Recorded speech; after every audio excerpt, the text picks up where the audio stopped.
നല്ല ചൂടിൽ നിന്നും രക്ഷ തേടി അല്പം കുളിർമ തേടി നടക്കുന്നവർക്ക് ഈ കാട്ടിലേക്ക് എത്താം.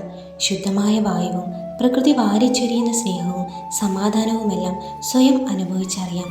കാട്ടുപൂക്കളുടെ ഗന്ധവും പേരറിയാ പക്ഷികളുടെയും പുഴകളുടെയും ഒക്കെ ശബ്ദവും ഹൃദയത്തിലേക്ക് സ്വസ്ഥതയുടെയും സന്തോഷത്തിൻ്റെയും അലകളായി പടർന്നു കയറും.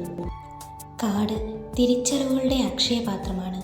ഒരിടവും നമുക്ക് മാത്രമുള്ളതല്ല എന്ന തിരിച്ചറിവാണ് ഓരോ കാടകവും നമുക്ക് സമ്മാനിക്കുന്നത്.